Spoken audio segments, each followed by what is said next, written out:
तस्वीरें जब लोकसभा में प्रधानमंत्री नरेंद्र मोदी का स्वागत भी हुआ, उनका अभिनंदन किया गया और उनके लिए जयघोष के नारे लगाए गए।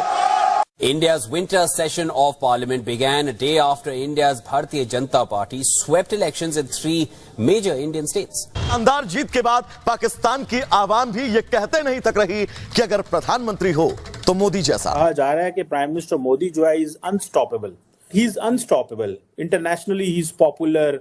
दुनिया में उन्होंने इंडिया का तशख़्ख़ुस जो है उसको हाईलाइट किया है।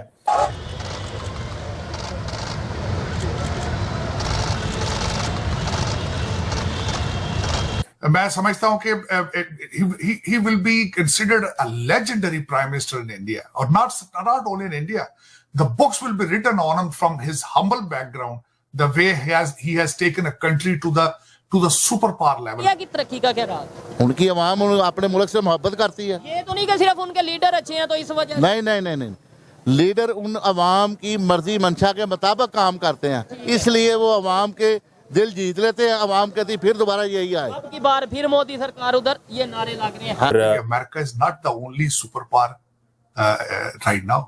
तो वो ओरिजिनली उनकी डिटर्मिनेशन उनकी और उनकी विल और उनकी appetite to become a super power in the world, that's remarkable. और उसका मैं क्रेडिट जो है वो मोदी साहब को दूंगा। और strong Modi is definitely going to dictate. और अल्टीमेटली जब आप कौमों को लेकर आगे जाते हैं, जब आप नेशनलिज्म को देते हैं, जब उनको आप बताते हैं कि we have a future, sky is the limit, space is the limit. उनके दौर में हर काम ने तरक्की की है, अवाम को तरक्की नजर आती है। नमस्ते दोस्तों, जय हिंद। इंडिया स्पेशल में आपका स्वागत है। दोस्तों, जब से पीएम नरेंद्र मोदी जी की सरकार भारत में आई है, तब से पूरा पाकिस्तानी मीडिया, चाइनीज मीडिया और तुर्किश मीडिया एक प्रोपेगेंडा फैलाता था कि पूरा मोदी सरकार मुसलमानों के खिलाफ है और एंटी इस्लाम है। लेकिन अभी के समय में यही पाकिस्तानी मीडिया, चाइनीज मीडिया और Turkish media PM Narendra Modi की तारीफ करते नहीं थक रहे हैं। नरेंद्र मोदी जी ने जो भारत में डेवलपमेंट किया है उसको दिखाया जा रहा है, उनके विकास के कार्यों को सराहा जा रहा है, क्योंकि हाल ही में हुए विधानसभा चुनावों में बीजेपी ने 5 में से 3 बड़े राज्यों में जीत हासिल की है, जिसमें राजस्थान, छत्तीसगढ़ और मध्य प्रदेश शामिल हैं। और बड़ी बात यह भी है, इन राज्यों में बड़ी संख्या में मुस्लिम हैं। उनकी इस जीत का श्रेय बीजेपी के राष्ट्रवादी और हिंदुत्व विचारधारा को माना जा सकता है, लेकिन ऐसा नहीं है। बीजेपी इस्लाम या मुसलमानों के खिलाफ है। इस पर पाकिस्तानी पीएम मोदी की खूब तारीफ कर रहा है, जिसे सुनकर आप गर्व महसूस करेंगे। कि 3 स्टेट्स, इंडिया की 3 स्टेट्स में जो इलेक्शन हुए हैं और उसके बाद बीजेपी की विक्ट्री के बाद वहां की पार्लियामेंट में इवन वहां की पब्लिक ये नारे लगाती नजर आ रही है कि बार बार मोदी सरकार, तीसरी बार मोदी सरकार। जबकि पाकिस्तान की अगर बात करें 1947 से लेके आज 2023 तक कोई एक प्राइम मिनिस्टर ऐसा नहीं जिसने अपना दूसरा टन्योर, एक टन्योर के बाद दूसरे टन्योर आया हो, इवन पहला टन्योर भी पूरा नहीं कर पाए। इंडिया की अगर बात करते हैं, उनके प्राइम मिनिस्टर ने 2 टन्योर, नरेंद्र मोदी जी ने 2 टन्योर पूरे किए हैं, तीसरा भी उधर नारे लग रहे हैं कि अब की बार फिर मोदी सरकार या तीसरी बार फिर मोदी सरकार। मतलब चेंज में कोई इशू नहीं। असल में पता क्या, हमारे लोगों को चेंज की जरूरत इसलिए पड़ती है कि वो बंदा सही पहले ही नहीं चुनते। ये चीज क्या वजह, पब्लिक उन्हें सपोर्ट करती है, वहाँ पे डेमोक्रेसी है, जमहूरियत है, या कोई मतलब आप क्या? उनके दौर में हर काम ने तरक्की की है, अवाम को तरक्की नजर आती है। मोदी के दौर में हाँ, तो जब वो कोई मुल्क के लिए खैर खा होगा, वो तरक्की देगा अपने वतन को, तो अवाम भी उसको रिस्पांस देती है। ये बड़ी ऑथेंटिक बात की है भाई। ये रीजन नहीं है कि बारी हो या बारी ना हो, जो वर्क करेगा पब्लिक उसे सपोर्ट करेगी, जो कि पाकिस्तान में हमें नजर नहीं आता। पाकिस्तान में तो सब मैंने पहले ही बता दिया कि ऊपर से ऐलान होता है, ठीक हो गया। ये इलेक्शन ये सब धोखे हैं। अवाम को झंझट में लड़ाई झगड़ा, 200-400 बंदा कत्ल करवाया, 20-20 गाड़ियों का रेला लगाया। किधर से, आसमान से आर्डर आते हैं या कहीं और ऊपर है? ये सारी एक बंद कमरे में थ्योरी होती है, ठीक है, जहाँ पे कुछ गैर मुल्की होते हैं, कुछ पाकिस्तान के खैर खा होते हैं, जो समझते हैं ये बंदा बेहतर है, लेकिन हकीकत में वो बेहतर नहीं होता। इधर एक बात मैं आपसे कहना चाहूंगा, मोस्टली लोग, ज्यादातर लोग यही कहते हैं कि अमेरिका जो करवा रहा है, अमेरिका करवा रहा है। जो गवर्नमेंट के पास जो गवर्नमेंट के पास चीजें हैं उनको बेहतर से बेहतर करे, जो इंडिया में मंसूबे चल रहे हैं उनको उनकी नकल करे, उनकी कॉपी करे और उन पर अमल पैरा हूँ। इंडिया का तो हमें ये कह दिया जाता है ना, नहीं नहीं नहीं उसकी नकल, ओहो हमारा दुश्मन है उसकी नकल। जैसा कि आपने बताया कि उधर यूनिवर्सिटियां बन रही हैं, ऐसी यूनिवर्सिटियां बनाई जाए, हेल्थ पर तवज्जो दी जाए और उसके बाद सरमायाकारी पर तवज्जो दी जाए, वापडा पे तवज्जो दी जाए, रेलवे पीआई पे तवज्जो दी जाए।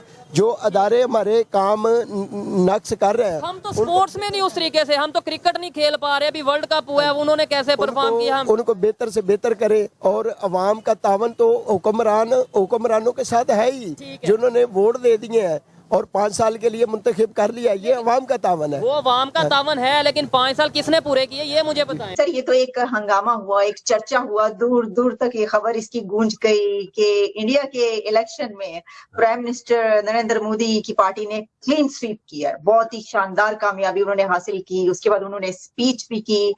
तो साजिद साहब इसमें आप वो कौन सा फैक्टर समझ रहे हैं? हम बड़ी बात करते हैं ना मोदी साहब की भी, हम इंडिया की भी, हमने उनकी तरक्की की। आपके ख्याल में ये इतनी जो जबरदस्त कामयाबी उन्होंने इलेक्शन में हासिल की है, इस पे आप क्या फैक्टर समझते हैं और क्या इसका मतलब ये हुआ कि 2024 में भी पक्का है वही आ रहे हैं? आलिया, ये मेरे ख्याल में प्री इलेक्शन था। प्री इलेक्शन एक पोल, जिस तरह यहाँ अमेरिका के अंदर मिड टर्म इलेक्शन होते हैं, उससे फोरकास्ट की जाती है और गवर्नमेंट की और लीडर्स की परफॉर्मेंस को चेक किया जाता है। ये बिल्कुल वही तरीका था। इस पे मेरा तो यही ऑलमोस्ट यही फोरकास्ट कर रहा था। उसकी वजह ये है कि मोदी साहब कभी भी इलेक्शन कैंपेन से बाहर हुए ही नहीं। वो हमेशा हर चीज ही लग रहा होता है जिस तरह कैंपेन चला रहे हैं।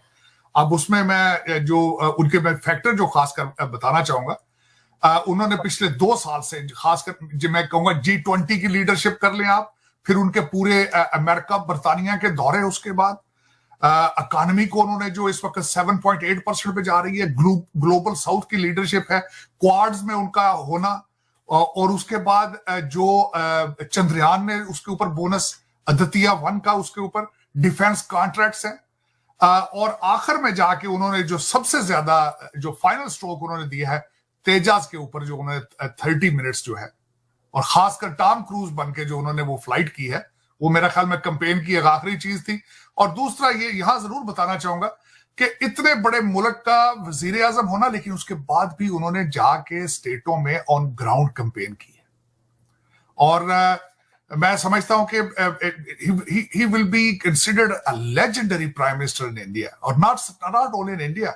The books will be written on him from his humble background, the way he has taken a country to the super power level. मैं यहाँ मेंशन करना चाहूंगा, जयशंकर साहब ने, जब हमारे टोनी बिल्किन साहब मौजूद थे कट्ठी प्रेस कॉन्फ्रेंस में, उनका एक लफ्ज है मुझे हमेशा याद रहता है। वो कहते हैं कि America is not the only super power right now.